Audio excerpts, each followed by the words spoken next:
I'm no good at taking good advice, and I'm self-careless, so don't tell me twice that lately I've been so stuck in my head that I forget just about everything my therapist said. Maybe I'm self-helpless. Hey everyone, welcome to Self-Helpless. I'm Delanie Fischer, and today I'm chatting with Riki Lindhome. As many of you know, Riki is an Emmy-nominated songwriter, comedian, writer, and actress. To mention just some of her work, she's half of the comedy band Garfunkel and Oates. She co-created and co-starred in the TV show Another Period. She's in the hit show Wednesday, and she's now touring one of her latest projects, the musical Dead Inside, which is all about her personal experiences with fertility, which is the topic that we're really focusing on today. So Riki shares about how she pretty much did all of the things in order to have a kid. She tried naturally, froze her eggs, went through in vitro, tried adoption, had a failed adoption. And right before she gave up completely on becoming a mom, she ended up going down the path of surrogacy. I was so curious about this process because in the 7 years of doing Self-Helpless, we've never talked about surrogacy.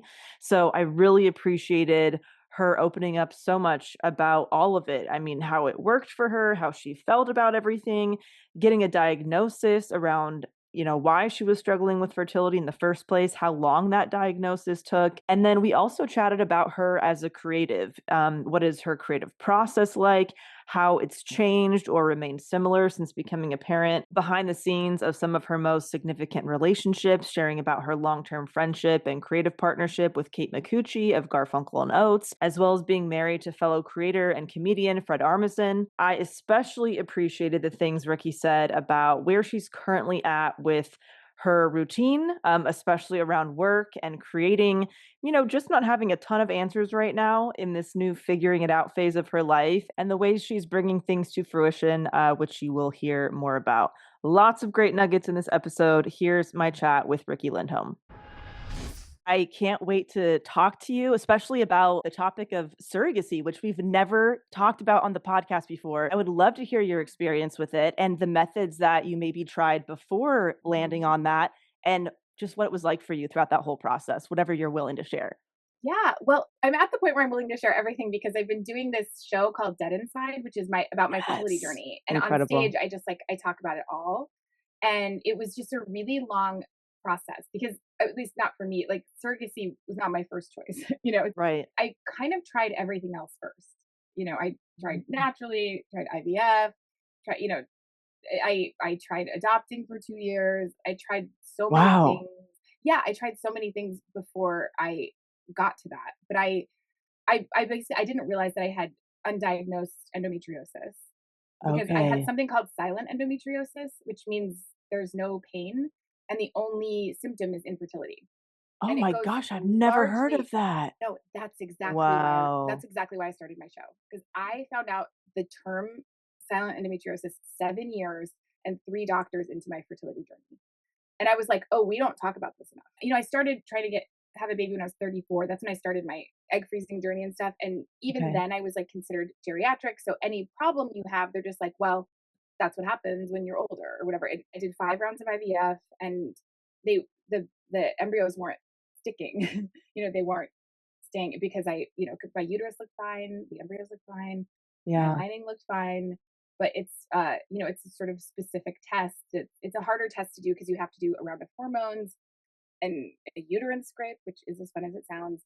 And then there's like one place in Albany that tests for it, and that's it. So My it was like a gosh. long, yeah. These things are not that easily diagnosed because everything in women's bodies changes depending on the day of the month. Yeah. So you can't just do a test and go, that's what you have. You have to specifically, recreate the hormones of pregnancy to see what happens to your lining unless you're in pain, which Right. then you can diagnose it pretty easily. But I had no pain. So Unbelievable. I tried everything else first and I didn't find out about the endometriosis until I was basically out of eggs. Not basically, I was, I done the 5 rounds of IVF, tried everything and it wasn't working. And then I tried to adopt for 2 years, and that was a really hard process as a single woman. There was a Mm. lot of things I hadn't realized that made me sort of an undesirable candidate. And I Wow. had a failed adoption, and that was super painful. So after that, I was like kind of close to giving up, and my mom's like, "No, I have an idea." I was like, "What?" She said, "We're gonna make a baby fully in a lab. We're gonna get donor eggs, donor sperm, and get a surrogate." And I was like, "What? No, that's what?" And she was like, "Do you want a family or not?" And I was like, yes." And yeah, she just really sat me down and was like, "Listen, like this fertility journey," she's like, "That's what happened to you. It's over. Mm, You tried it. You tried every single thing for years that happened to you. It's over. It's not current. That ended." yeah. And she's like, "You're so incredibly lucky that you have the means and the support around you to take this surrogacy journey, that you're a fool if you don't take advantage of it. So many people are not as lucky as you are. There's so few people that get to be in your position. And the fact that you're not taking advantage of the position you're in is," my mom's like, "it makes me sad for you. You worked really hard for a long time and this is what you want the most. So if you're going to spend your money," and I go, "It's so expensive." And my mom goes, "Not for what you're getting." And I was like, Mm. Then I started the journey. And then I was like, she's absolutely right. And Really yeah, having your back. Yeah. I was just, I was sort of like thinking of myself as so unfortunate, like all the fertility setbacks. And she's like, "You're not looking at the good things you have on your side. And you've been in show business a long time and you have these resources, and you don't have any Yeah. fertility resources, but you have financial ones." Right. And she's like, "It's making me sad for you that you're not spending the money on the thing you want the most." Yeah. So I just immediately started the process.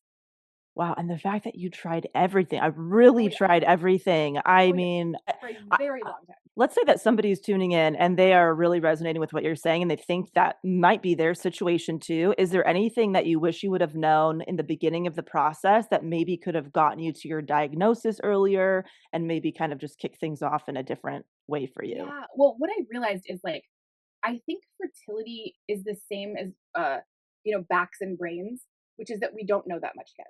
Like there will be a time where we know things more clinically about brains and backs and fertility, but Yeah. I think that there's like an error with doctors and websites and stuff, that we do know stuff about fertility. Like we Mm, know we don't know enough about brains and backs. We know that there's people with clinical depression that they can't solve it. There's so many things, but with fertility, they're like, "Oh yeah, there's like this idea that we know stuff," and we're so early on the journey of knowing stuff. Like we know more than we used to, but like not that much. right. And it also seems like we just have to advocate for ourselves so much. It's still like proven, like in research, that women aren't not listened to as much with their pain, or like they're not, their pain is not taken seriously, especially Black women. It's such a huge disparity of Yeah. how people listen to us when we have a problem.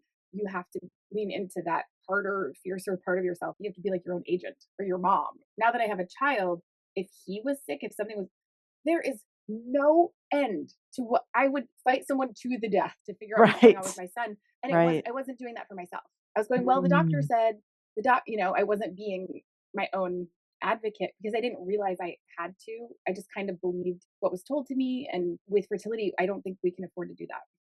Absolutely. Just thinking about your son, he's gonna really know how wanted he was. I mean, growing up, like, you did Oh everything. my Like, God. there will never be a question of yeah, you really the resilience that you've had to have. Funny that you say that because, I did, the adoption process is pretty intense in a good way. They make you got to be so prepared, and you take all Right. these classes, and there's all these classes about how to talk to your child about being adopted.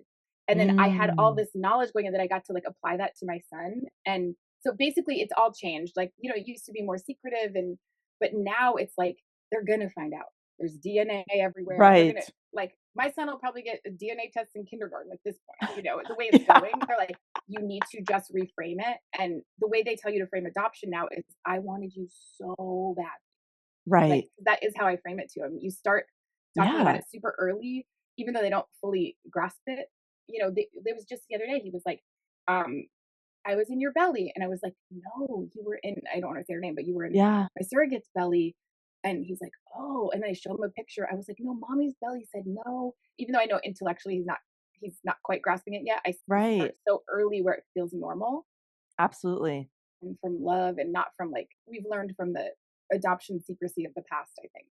Yes, that makes so much sense. And what you said about having experiencing a failed adoption and adoption process for a couple years, I think a lot of people are under the assumption that if you want to adopt a child, it's relatively easy because there's so many kids that need homes. And I'm even surprised to hear that because you are in this category of public figure with certain resources and all of that, that it was even challenging for you. It was a strange time that I started. I Okay, think it was April 2020. And so international was just sort of like unofficially closed. So much of the world, because everyone didn't know what was going on with COVID. It was obviously incredibly scary time. gotcha. And, Right. sort of like immigration, adoption, it was all kind of put on pause. So that closed off a big piece of the world. And then a lot of adoption in the US is open. So it's Um, they know who you are, you know who they are, that kind of thing. And so you're kind of like auditioning for it. And wow. being an older single woman, older for adoption, older single woman is not like liberal Hollywood is not necessarily the easiest not like the easiest match. Like a lot of people understandably they see this couple who lives on a farm in Iowa with horses and they're like, Mm. yeah, they see me in my apartment in Hollywood. They're not, you know what I mean? It's not even Right, like it's no. not personal. It's about their child, but I wasn't the most like desirable candidate for That that. is so interesting. Some people get a match in 2 days, and some people, there's a lot of luck about that as well. Yeah, definitely, and then like you said, the international adoption was kind of at this halt. We've had an adoption specialist on the podcast before that says, depending on the route you take, it could definitely impact how quickly you are able to have a child and all of that, and I know that that definitely shut down a lot of avenues for you that maybe would have been a different outcome. Wow, Totally. But that's a lot so of countries interesting. they won't adopt to single parents. A lot of countries. And and Wow. and well, single women it's a handful of countries. Single men like don't even think about it. Like there's a lot of countries. There's like continents that are like pass. What has been the most rewarding parts of the surrogacy process for you? And what was kind of the most challenging, maybe even challenges you didn't really see coming or couldn't prepare yourself for? Anything that you want to share about Well, that? it's so funny because surrogacy was not challenging at all, and it was incredibly rewarding. It was just I had I Wow. think a different I think I had sort of all the bad experiences checked off, and then I got to have the most incredible experience ever with this. It was perfect. It was, and I know Mm, not everyone experiences this, so I feel incredibly lucky. But it was like I was coming to it at a point where I was like so many years into trying. I was so exhausted. And when I had that conversation with my mom, I'd already looked into stuff. So I'd done research about everything. I was like an obsessive researcher. And I matched with a surrogate in 2 days. And normally it's like a year. They're picking you as much as you're picking them. Like, right. people who go into surrogacy, this is not a light profession. It's a big deal. And they Yeah. have to have everyone in their family and their life has to support this. And I mean, I can't speak for everyone, but the surrogates that I've met, they all have sort of an ethical list of what they're looking for. Some Mm, surrogates only want people who've tried everything else, or only, they have like a lot of surrogates want a reason, like a biological reason, and not just mm, someone with a scheduling thing, or like, but it depends. right. Everyone's different. But I think because I tried everything else, I matched a lot of people's, lists like kind of automatically, you know. Yeah. Yeah. Uh, so I matched so quickly. And by the time I zoomed with it's COVID, I zoomed with um, my surrogate, and she was so hilarious and cool, best personality. And she'd done it a bunch of times before. And she was Oh also my just one of those gosh. people that's like so like steady. So I was just immediately not worried. And I'd done so much research. A baby is like a parasite, so they get all their nutrients. They get all their Right. nutrients first. Yes. So if she's not getting enough vitamin D, she's gonna feel bad, but my baby will be fine. And Mm, she's someone who doesn't drink, she doesn't use drugs. Everyone's like, "Oh, do you make her eat?" I don't make her do shit. No, right. she's done this before. She has all these healthy babies. Yeah. Just knew. Yeah. And then My she asked me, she goes, gosh. "What list of rules do you have?" And I was like, "Oh my god, I'm so sorry. I didn't. Was I supposed to make one? I'm sorry. I don't know what I'm doing." Just give me the baby when Yeah, it's and she was like, "Oh no, I think it's the normal rules. I guess you're not supposed to drink." And she goes, "Oh, I know all that." I was like, "Okay, well then, sorry, I don't have any rules." And then she called the agency the next day and she's like, "Can you double check with this woman?" She's like, "This feels a little too good to be true." This woman Oh, went like, "No wow. rules and no." And I said, "Oh God, I know. I'm sorry. I know I'm supposed to have rules." And they were like, "You just want to make sure that you're not going to spring stuff on her." And I was like, "I'm not." And so we immediately matched, made embryos. First implant, she got pregnant. Oh my gosh. And she only wanted to do one at a time because she had twins and she found that so much more difficult. You know, Gosh. every surrogate's got their own rules, and hers were like one embryo at a time. You know, and a lot of them will do a couple just to increase the chances. She did one, pregnant, and then like about 3 weeks later, I left to do an acting job in Romania for 7 months, so I wasn't even there. Whoa. And just came back from that job with your baby, with your Yes. son. Oh my gosh. It was This so wild, is and it was so also the interesting. best because I was so far because you don't have control. You don't have Yeah. control. You don't you know, she would never have done this, but if she was doing drugs, I would have known anyway because I'm not monitoring her 24/7. Mm, You have no right. control over what happens in this kind of thing. So it was kind of good for me to have like even less because I was gone. it Right. made me it allowed me to just like go, I can't control it. Whatever happens, happens, and I'm gonna pray for the best, hope for the best, and then focus on my job here. And it just and then as she kept growing, it kept going. I was like, this is happening. This is crazy. This is really because I was expecting things to go wrong, and Right. we'll try again, and it didn't. It just went right from the first time. Seems like a pretty incredible setup for somebody with your career too. Like you did not have to say no to that. Was that for Wednesday, filming Yeah, that was for Wednesday? Wednesday. And like Yeah. you didn't have to say no to that Nope. because, you have this situation that Yeah. maybe wasn't your first choice, but maybe ended up being just the most being incredible That's choice what for I mean. you, There was so right? many positives. Like there was so many. Like there was just. And I also sort of it kind of took that time. I took that 9 months to sort of, and also I'd been grieving it already. Like by the time I adopted, I was grieving like, oh, I'm never going to have a biological child. I already knew that, Mm, so I'd already had been. I think maybe for some people it's harder when they just sort of uh, they maybe don't go through as much, and then they're sort of like, oh, could I have? And I already knew I couldn't, so I been crying about that for 2 years. So by the time she was pregnant, I wasn't, I didn't have jealousy. I didn't have any of that going into it. that really makes sense that you'd already processed that. And I know that there's this narrative with surrogacy is the parent going to have a hard time connecting with the child that they didn't carry? What was that experience like for you? Well, it's funny because I sort of pre-worried about that with adoption. So I'd been Oh, on wow. this, so Yeah. I'd been, thinking about, and I did wonder, and and then man, it was not a problem. It was like the the birth was amazing. Like we got adjoining rooms because it's like it was still COVID, and so and she could only have one person in the C-section delivery, so it was her and her husband. I was just waiting in the other room. Her husband sends me this.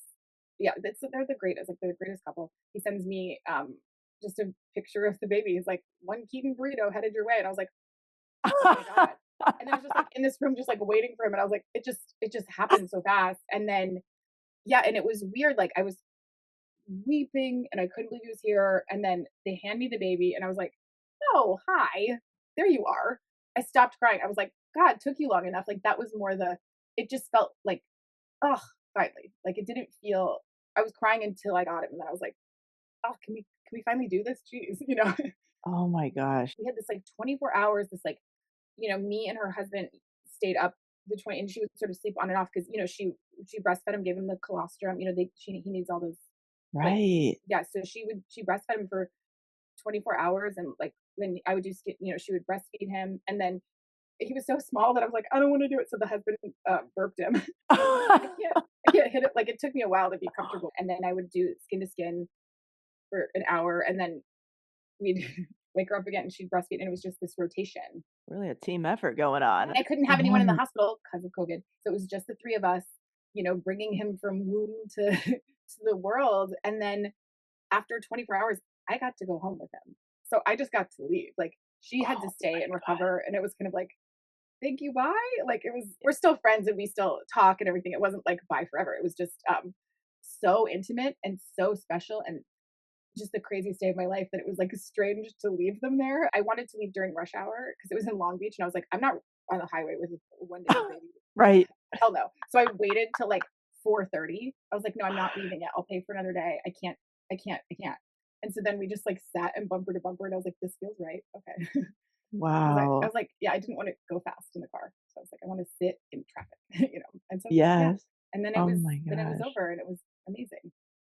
Did you always know that you wanted to be a parent, or is this something that you kinda went back and forth on? It just was always this, knowing that you Yeah. had. Yeah. I didn't ever like have the wedding fantasy. I never really wanted to get married. I never really thought about that, but I always Yeah. I just kind of knew it. I just like, and it was, I think maybe like everyone else who wants to be a parent, you just think it'll happen.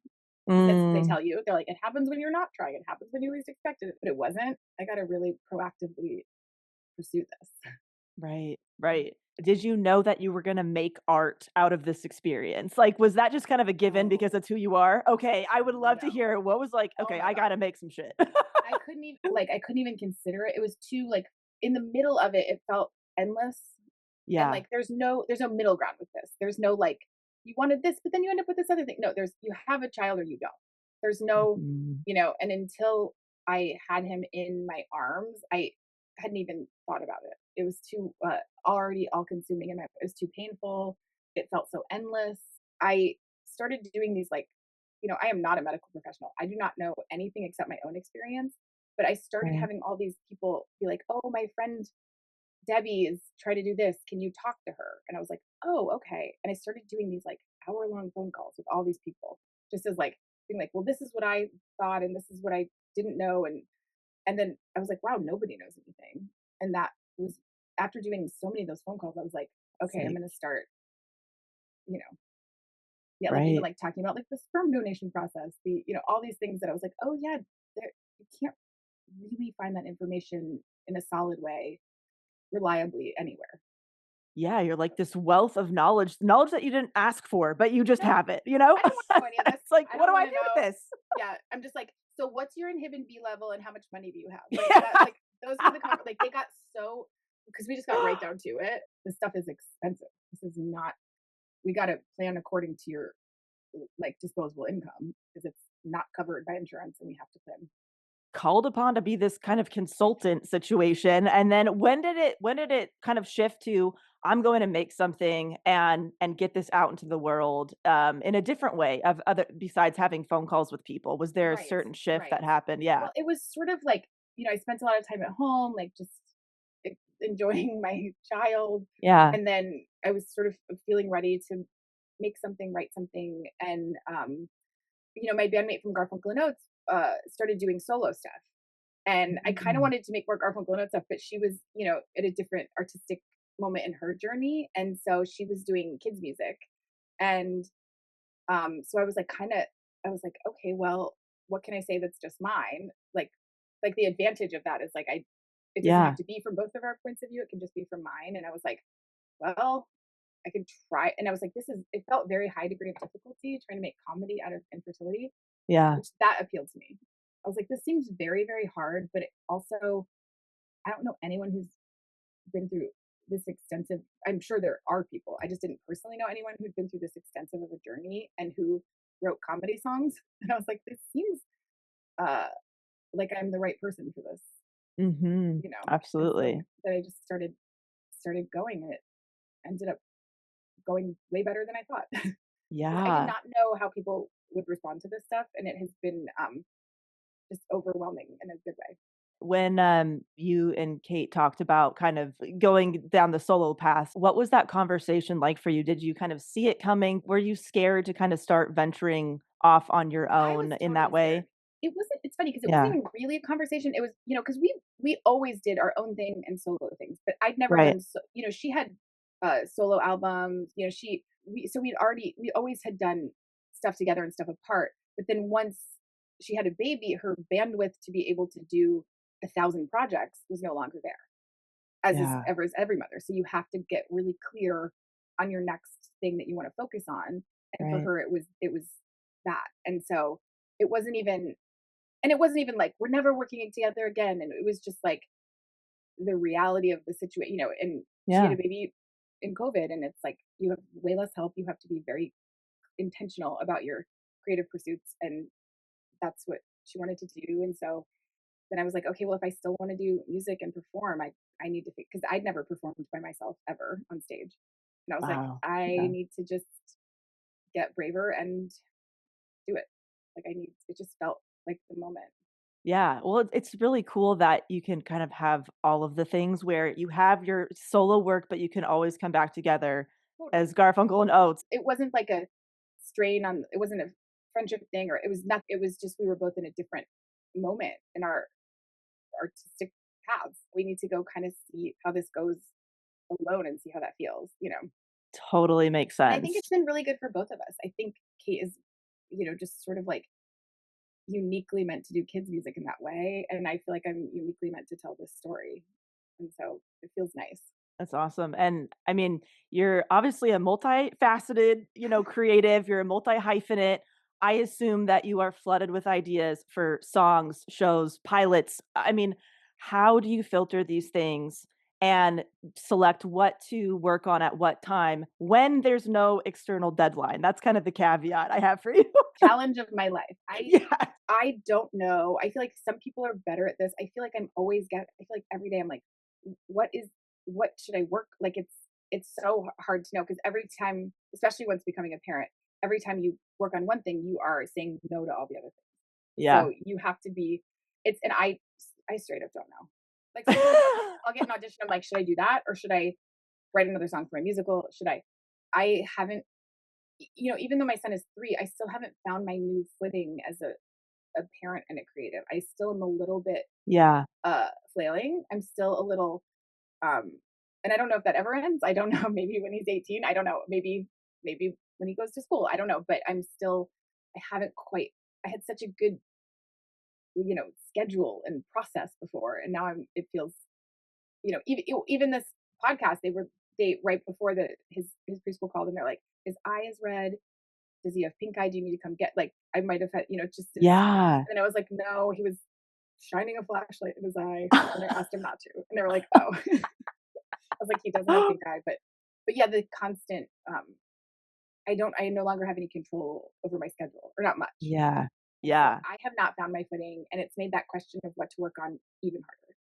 I so And I'm much less appreciate productive. yeah, I really appreciate the honesty behind that, Do you have and kids?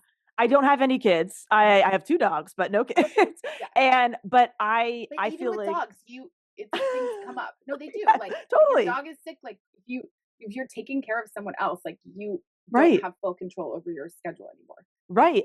way less with dogs, hopefully. Hopefully you don't have a dog with daily emergencies. Yeah, yes. That process for me is constantly changing. Sometimes it's the thing I'm most excited about, sometimes it feels what is most simple, or sometimes it's just because it's been nagging at me for 5 years and I just have to fricking do it to get out of my head, but it's always so much easier for me when there's some kind of external deadline, like, a book deal, I have to write the book in a few months, that was like everything's pushed to the side, but when that's not happening, when there's no other external factor, I just feel like I'm swimming in my own ideas and can be a very scary place. I do have little hacks for that I'm, because I used to be very bad at that. In my 20s, I like couldn't finish anything without a deadline. And then I started working differently, and I don't quite work like that now. So I'm like, but I'm like, this is what I would do if I had time. But I always have this is really what I did. I have like a cork board of like the ideas I'm most into.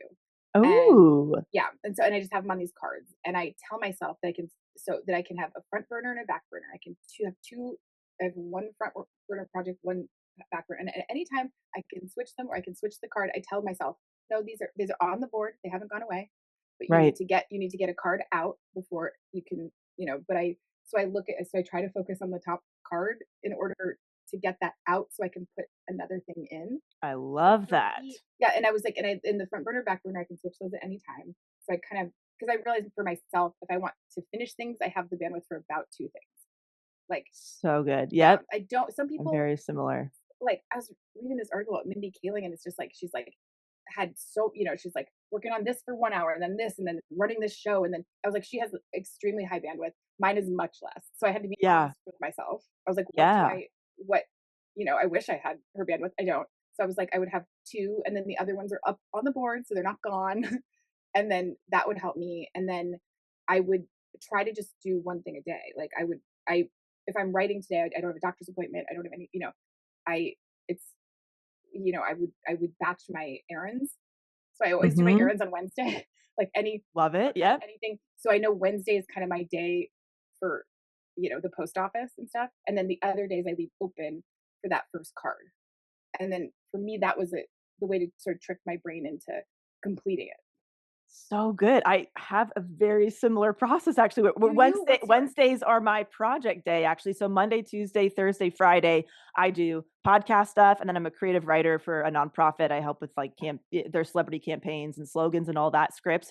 But those are kind of my staples on those days. But Wednesday is when I get to do a project, whether it's a new book proposal or, some kind of research I'm doing. And that has helped me because like you said, I cannot switch gears all day, every day from one thing to another. I was exhausting myself and I'm getting the same kind of result of being able to manage multiple things, but my brain feels so Feels much so more much calm. better for with yourself about your capacity. It's like the New Year's resolution idea of you're like, no, that's not going to help you. Like, be realistic. What can you? And then I'm like, okay, my brain is bad at multitasking. My brain is bad at switching. So Right. one thing, and it sounds like yours is like just the one thing and nothing else that day. Not Yes. like like, oh, I quick have to go to the dry cleaner. Then I have to do this, and then I'm gonna no, I'm gonna be creative. I love it. No, I love batching. And I think the way that you set up your week and your schedule is so vital as a creative with multiple ideas and interests and all that. So that makes a lot of sense. Now, was that your process before you had your son?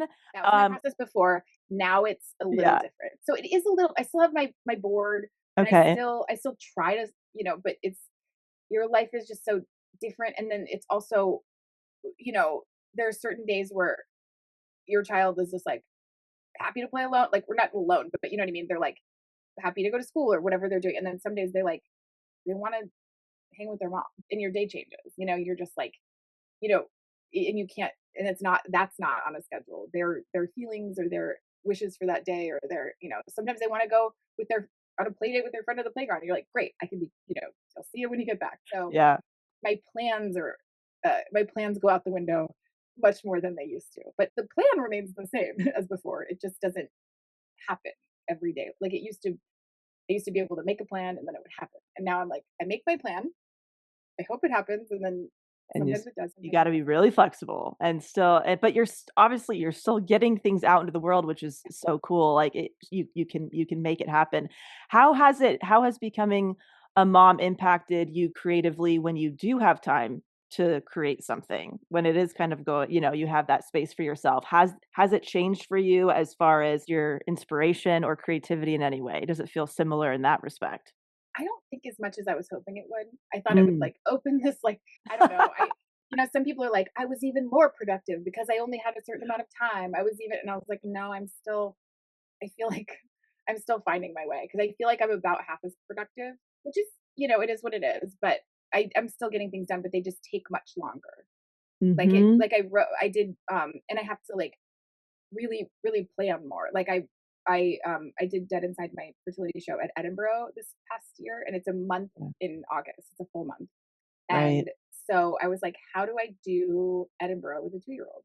Like, how do we let's go. Like it's not as easy. Like I didn't get to do well, I went out one night. I got to do one night of talking to other performers, but you know, I didn't get the experience of like it's a festival. We're all seeing each other's shows or whatever. I was more like performing and then being home, and I brought a nanny with me, so we would sort of, you know, like Yeah. split it up and um. But yeah, I still made it happen. It just wasn't. It was half mom, half festival. When my past life, it was just like all festival. I would like meet Right. 1,000 people and jump on their show and and I'm like I'm doing bath time. Like I Yeah. thanks, but yeah, so I feel like I'm a little bit like in my 20s before I figured out my system with the board and everything. I feel Yeah. like I'm a little bit back in that place where I'm like I need a new system and I for my new reality and I don't know what it is yet. So Right. I'm a little bit throwing things against the wall and seeing, but I feel like I'm a little bit in slow motion right now. And I would like Mm. to see if there's other systems I could try or other people's way of being creative. Like I really want to talk to some people and see what they do. Yeah. So far, my friends I've talked to have been like, "Oh no, I don't know. It's hard. I'm just slow. It's just hard." And I'm like, "Okay, okay." I've not met someone who was like, this is what this is what I suggest. Right. Maybe someday. I've talked to a lot of people about this kind of topic, and it's just across the board. Some people, like you said, are like, it really forced me to let go of my perfectionism, and I feel more productive because I only have an hour once a week or something that I just have to do it. And some people are like, I haven't created in years, and I don't know when I'm going to be back. It's just all over the place. And so, and I'd imagine with each age your son will be at, it'll be a whole new system. And It's they change very interesting. personalities like every 3 months. Like different. Like their wants and their needs and their like it's just always a different Yeah. person that you're like, oh well now it's this. So you can't really plan because you don't know what they're gonna want. One really great thing that happened was he like not every child is comfortable with changing their routine so much. And Mm, when I brought him to Edinburgh, it was like nothing was different. Eating his cereal, I mean, he who knows? travels They well. brought him on tour with me. I open sometimes for my friend Natasha Leggero. She Oh has a yeah. child, and we'll bring our kids with us. And like they both seem kind of fun. They don't seem out of sorts, and so I'm like, oh, that's good intel. I can start. I'm like feel very lucky because I think I can tour with him. I think I can if I want to start touring the show, I think I can make that happen, at least for the time being.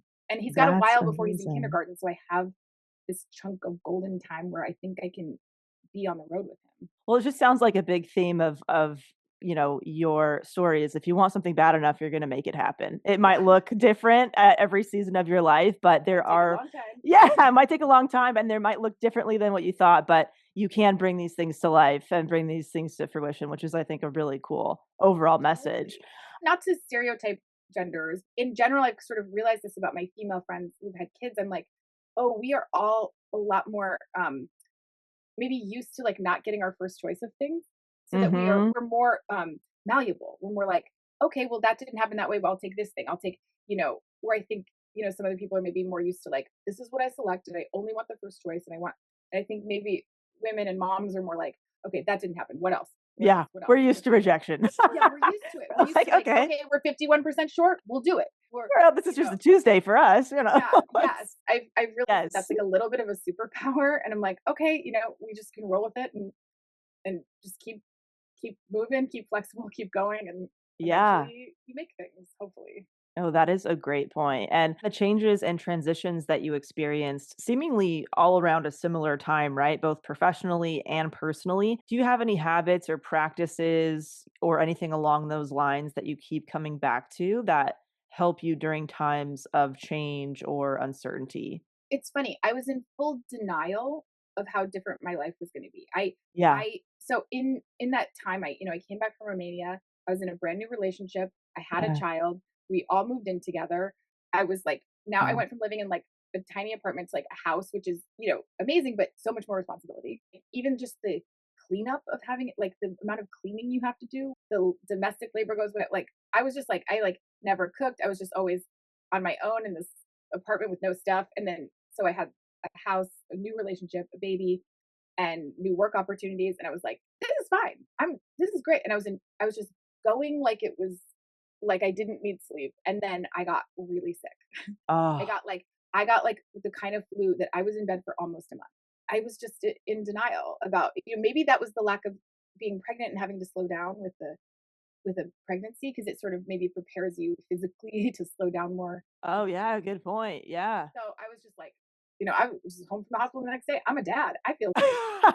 Boom, boom, boom. Business as Yeah. usual. And I was Yes. falling in love. And so I was like, let's go to dinner. And let's like, and then I just collapsed. My body was Oh, like, no, this is not what's happening to you now. Luckily got better. I had to like really recuperate. And then after that, I was like, all right, now, okay, let's be real. right. Let's relook at this. And I've sort of been slowly, but yeah, I didn't have, I had like maybe the opposite of good advice. Like I was like, here's how to burn yourself out as quickly as you can. Your body physically takes you down. So Yeah. Were there points in your career where you felt like your self-worth was really wrapped up in the outcome of a project or something that you were working on? Like, did you ever have a hard time oh my god, I love separating you say that? that like that's past tense. That was I was gonna definitely say, and present. does it I'm still like, happen? Please tell was me. there yeah, no, I some people are so much better at separating outcomes from their self-worth. And Yeah. that is something that I really struggle with. I struggle with I don't seem to like I wish I mean, luckily, like, I do make a lot of my own things, and so sometimes outcome is just me. I think that's why I make a lot of stuff because I am so outcome based that if it's something I Mm, have no control over, like getting an acting job, like I don't have all I can do is try my best, but I don't have any right. control of how that turns out or if I get it. I think that's why I create my own things because I can have the like, oh, I wrote a song I like. I wrote a pilot I like. I wrote so I can have those wins. But yeah, Mhm. I'm incredibly outcome based. I wish I wasn't. My friends who aren't are so much happier than me. And it's not the case. Not true. Yeah, it's so hard. Well, especially the work that you do where you're sharing about yourself. It's a part of you. I would imagine that's a little bit different than maybe being in an acting role where you're playing somebody else. But when this Totally. is my soul on Yeah. stage, it's completely integrated with who you are. Even like with like auditions, like if I have 50 auditions and I don't get any work, I have a hard time separating it. A lot of like artistic people are super sensitive and Yeah. you kind of still like it's like I'm okay with being said because I can cry and get back up again. I know that about myself, but I will cry. I will, but then I'll like I have that skill. I'm resilient, but I don't Yes. have the skill where I can be like, nope, it's not a reflection of who it's not. I don't have that one, but I do have resilience, and you can kind of Yeah. have one or the other. And I can't really turn off my sensitivity meter. I've tried, not great at it. I just kind of like accept it because I know that tomorrow's always a new day. I can try again. You know, I've been lucky enough to just still be able to write and still be able to audition and still I've never been exiled from show Right. business. I've not had that experience. So luckily I always feel like, okay, I got another chance. I'm gonna Right. cry, I'm gonna have a glass of wine, and then I'm gonna okay, what's today? So do you feel like, it would be hard for you to take a break from work, or do you really enjoy your breaks, like, now that you're a parent, No, or it's very uncomfortable for me. When the universe made me take that month-long break because I was sick, Yeah, didn't like it, didn't and it's I think it's for me, it's less about, like, relevance, and it's more about, like, my brain's going like this, and I need to get it on paper. I feel uncomfortable not I feel like I'm gonna forget the idea, I'm gonna feel like I'm gonna lose the inspiration. I feel like someone else is gonna beat me to it. If you have a good idea and you don't take it all the way, someone else is gonna think of it. Someone will figure out a way to make that real, yeah, and so inner urgency. I'm curious to know if there's been any kind of misconceptions about you being in a comedy duo with Kate as far as how you write and perform together or even your relationship, anything like that when you're part of, somebody else's creative process too? I don't know. I don't think we've been that interesting, uh, as far as, like, a public dynamic. I think because we were both so work forward, any sort of, like, disagreements we've had or any sort what's the same with disagreement? It's like you're constantly negotiating with a creative partner because you have to be on 100% of the decision. Family member, husband, you guys can agree to disagree about a lot of stuff, but creatively, like, we have to agree on every time we meet up, every rehearsal, every song, every show, you have to be in alignment. There's no tiebreaker. You have to come to a consensus on every single thing you do. And so Yes. it's more the boring nitty gritty communication of things that maybe that's why it's not as interesting. Every hour of work, every single thing you have to have, you know. And with Kate and I, we also have all sorts of other things we pursue, and yeah, so we've just had to be in like real communication, all of that stuff. I just think it's great to bring more of that into the forefront of like you can have these creative partnerships that you still remain friends even though people have different interests and different seasons of their life. And I don't know, you just kind of hear about all of the really big breakups and all that kind of stuff. It's like that's not everybody's experience. Knowing a lot of other creative partners, I'm like some of the things that cause the breakups are like incredibly annoying, but not what you think. It's like if someone's always Yeah. late, your Right. relationship is not going to last long because then you're in this subservient position waiting for if someone's not in communication all the time. We're like they never answer the emails and you're always doing it. It's like that's the Right. kind of things that seem to end things quickly. Where it's like the accountability has to be the same. Like you're only going to go as far as your least interested member That's drags you a down. great quote. My gosh. Totally Yes. true. If someone's got So their eye off good. the ball, you are on that. You're not ascending from that level. If they bring it back, then maybe you can. Like, yeah, you can't. You have to be on the same level of interest, accountability, all that kind of stuff. I think more than like I think that those just for people I've talked to, that's more of an issue than like this like ego, like they got this opportunity and that means I'll never like these boring things that break people up. It's The admin, like you ad, said. even doing the admin. So you end up learning there's room for everybody, especially when you double down on who you truly are and you stop trying to be somebody else. I love creating from home. I was on stage for 7 years and it was not for me, and I love working in my pajamas. I realized like nobody can take things from you because you're being really yourself. My dad has this quote. He was like, certain times in my career where things weren't going good, he's like, "You can't keep a good man down, not forever. Believe me, I've tried." He's like, "You can't." He's like, "I tried to take down competition. You can't. They pop right back up. You can't." Yeah. I love that. Kind of a similar question for being married to a creator and a comedian as well. With Fred, there's so many assumptions that are made about people in this line of work, whether people think you're laughing 24/7, like you're living in a full-time sitcom or something, to all comedians are depressed. What is the reality of your relationship? What the day-to-day is like? Anything that you want to share around that? I think it depends on the relationship because some comedian couples band together and they start making things together. Natasha and Moshe, they tour together. And so I Right. think they are constantly laughing because they're always doing comedy together. So I think that's more of they have so many projects that they work on together and touring and all this stuff that I think that's sort of one way. And then, Fred and I, our comedy is just so different that Yeah. yeah, that it's since we don't really work together, like we're not opposed to it, but we're not like what are we gonna make? Like, because I'm doing a fertility musical, and Right. his stuff is all very clean. My stuff's all very dirty. His stuff That is is very so funny. subtle. Mine's a little more clowny. It's just a different. Yeah, I mean, we're not like we don't have any philosophy on the future of that. Like, who knows? Maybe we'll make something together. Maybe we won't. But Right. it's sort of just a parallel thing. So I don't think the comedy's like that much in our relationship. Oddly, I think it's more Yeah. we were friends for a really long time, so it's based on friendship. And then, we became co-parents. And so a lot of it is us like, talking about logistics, you know, right before the thing where I was like, hey, if they think Keaton has pink eye, which one of us is gonna go get him? And it's like those kind of things, like really figuring out uh yeah, running a house and a family and that's more what our relationship is about and like trying to find time to relax together. Mhm. That's been a challenge, obviously. I think that's a challenge for any parents, but I think that's what we like to do the most, like sit in our pajamas on a couch and just laugh and talk. And like that's sometimes hard to come by. The career part of it hasn't really been a factor, I don't think. Totally makes sense. Like, everybody's so different, whether you're creating together or doing collaborations or kind of keeping it separate or, keeping it open if the right project came up. Is there anything that we didn't cover today that you'd love to leave people with, whether it's about creativity or life transitions or your experience with surrogacy or anything?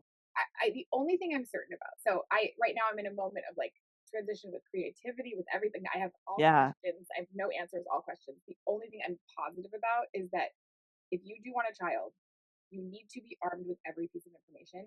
If you're 23 and you're like, I want to go get your fertility checked because you don't know.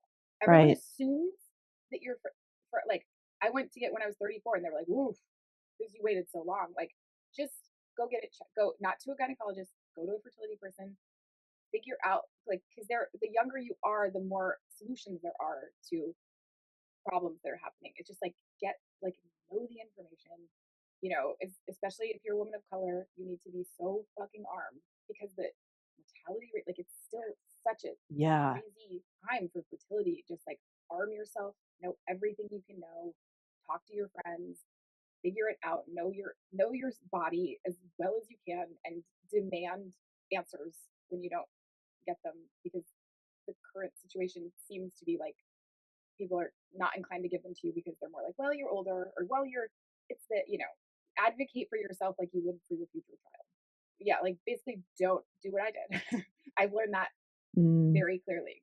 I did it quote unquote wrong, and I would encourage everyone to not do that. Like yeah, like $300 is expensive to go get all your stuff tested. It's not as expensive as a surrogate, or Mm. adoption or Right. IVF. Like find if you Mhm. can find a way to get that money, go get that test so you have your information. Such great advice. And where can people find you, your work, see your show, all that good stuff? Yeah, I'm doing a bunch more Dead Insides. I'm doing yeah, on my website, rikilindhome.com, there's tickets to all the Dead Inside shows. And then I have an album coming out April 4th called Memorials of Yeah. That. So I don't know when this Amazing. is airing, so it's either before or after, but yeah, and I have new videos on my YouTube channel, Riki Lindhome, on Instagram. I've got a bunch of comedy stuff, just constantly putting up fun stuff that I like. All right, everyone. Hope this episode helps you if you are considering any or all of this for yourself or your family, and wishing you a great rest of the day. I'll talk to you soon. So glad you tuned into Self-Helpless. If you felt supported by this or a past episode, here's how you can support the show. Feel free to share it with someone who may enjoy the variety of conversations we have here. You can also become a monthly or annual patron of the podcast on Patreon at patreon.com/selfhelpless, where you can vote on topics, submit your own, or be a quiet supporter. 100% of Patreon and merch proceeds go directly to operating costs, keeping all episodes free, consistent, and available across platforms with minimal ads. If you want to show some extra loving, you can leave an Apple Podcast review or send an email to share how Self-Helpless has impacted you. All of this and more goods can be found at selfhelplesspodcast.com. All right, love you big time, and thank you so much.